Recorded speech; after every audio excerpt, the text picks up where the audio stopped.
പ്രിയമുള്ളവരെ, എല്ലാവർക്കും നമസ്കാരം. ആത്മീയശാസ്ത്രത്തിലേക്ക് സ്വാഗതം. ഇന്ന് നമ്മൾ മനസ്സിലാക്കുന്ന വിഷയമേ എന്താണ് ആധ്യാത്മികത, എന്താണ് ആത്മീയത. അതെ, ഈ ആധ്യാത്മികത എന്നും ആത്മീയത എന്നും ഒക്കെ നമ്മൾ കേട്ടിട്ടുണ്ട്. അതിൻ്റെ പിന്നിൽ ചില ശാസ്ത്രീയതയുണ്ട്. ചില ഒബ്ജക്റ്റുമായി ബന്ധപ്പെട്ടുള്ള വസ്തുനിഷ്ഠമായ രീതിയിലുള്ള പ്രവർത്തനങ്ങൾ, ആത്മനിഷ്ഠമായ പ്രവർത്തനങ്ങൾ, ഇത് രണ്ടും ആത്മീയതയിലുണ്ട്. വസ്തുനിഷ്ഠം എന്ന് പറഞ്ഞാൽ ഒരു ഒബ്ജക്റ്റ് ബേസിലുള്ള, ഇപ്പോൾ ഉദാഹരണം ക്ഷേത്ര ദർശനങ്ങളാകാം, അല്ലെങ്കിൽ നമ്മുടെ ഏത് ദേവാലയങ്ങളാകാം, അതുമായി ബന്ധപ്പെട്ടിട്ടുള്ള ആചാരാനുഷ്ഠാനങ്ങൾ ഒരു വസ്തുവിൽ ഫോക്കസ് ചെയ്തുകൊണ്ടല്ലേ.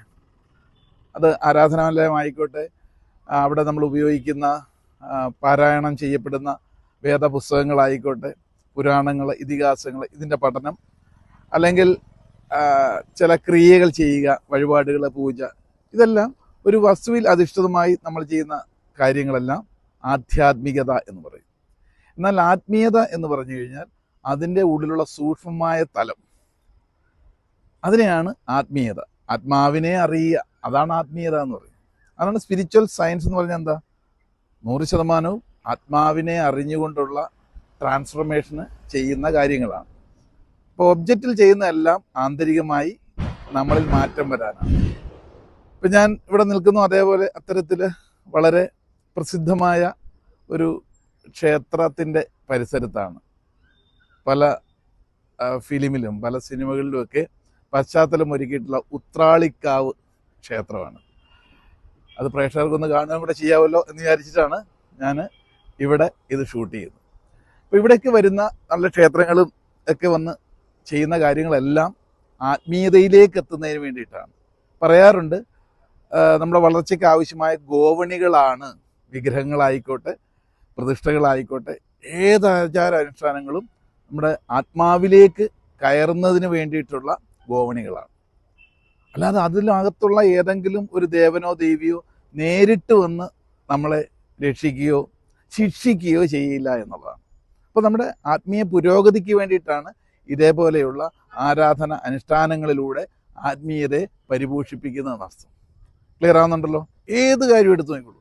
ഏതെങ്കിലും ഒരു ദേവനാണോ ഒരു ക്ഷേത്രം നിർമ്മിച്ചത്? അല്ലെങ്കിൽ ഏതെങ്കിലും ഒരു ദേവിയാണോ എൻ്റെ രൂപം ഇങ്ങനെയാണ് എന്ന്?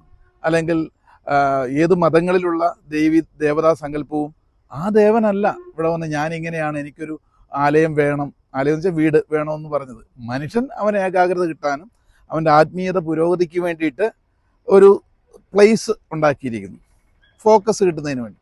അത്രമാത്രമാണ് ഈ ഒബ്ജക്റ്റ് ബേസിലുള്ള പ്രവർത്തനങ്ങളിലൂടെ നമുക്ക് ലഭിക്കുക. പക്ഷെ അതൊക്കെ വേണ്ടേ എന്ന് ചോദിച്ചാൽ വേണ്ടവർക്ക് വേണം. നമുക്ക് അറിയാമല്ലോ, ഒരു പാലം കടക്കണമെങ്കിൽ, മറുകര കടക്കണമെങ്കിൽ ചെറിയൊരു നാരോ ബ്രിഡ്ജാണ്. പക്ഷേ അതിലൂടെ കടന്നു പോകുമ്പോൾ ബാലൻസ് തെറ്റി വീണേക്കാം. പക്ഷെ വീഴാതിരിക്കാൻ നമ്മൾ എന്ത് ചെയ്യുന്നു? ആ രണ്ട് കരകളും ബന്ധിച്ച് ചെറിയൊരു കയറ് കെട്ടുന്നു. ഈ കയറിൽ പിടിച്ചുകൊണ്ട് പോകുമ്പോഴാണ് വീഴാതിരിക്കുന്നത്. അപ്പോൾ സ്വാഭാവികമായിട്ടും വിശ്വാസം എന്ന് പറയുന്നത് നമ്മളെ വീഴ്ത്താതെ സംരക്ഷിക്കുന്നതിന് വേണം. അതിന് ഒബ്ജക്റ്റ് ബേസിലുള്ള ആധ്യാത്മിക പാതയിലൂടെ പോകുമ്പോഴാണ് ആത്മവിശ്വാസം വർദ്ധിക്കുന്നത്. അപ്പോൾ ആത്മവിശ്വാസം വർദ്ധിച്ചാലോ നമ്മൾ കാല് തെറ്റി വീഴാതിരിക്കുന്നു. അപ്പോൾ ആത്മീയമായ അംശങ്ങൾ, അല്ല ആത്മീയമായ ബലം നമ്മളിൽ ഉണ്ടാകുമ്പോൾ അടിതെറ്റി വീഴാതിരിക്കുന്നു. അതിനാണ് സ്പിരിച്വൽ സയൻസിലൂടെ നമ്മൾ ഇങ്ങനെയുള്ള പ്രവർത്തനങ്ങളെ കാണണം എന്ന് പറയുന്നത്. ക്ലിയർ ആവുന്നുണ്ടല്ലോ? അപ്പോൾ ചിന്തയ്ക്ക് വിട്ടുകൊണ്ട് ഇന്നത്തേക്ക് നിർത്തട്ടെ. നന്ദി, നമസ്കാരം.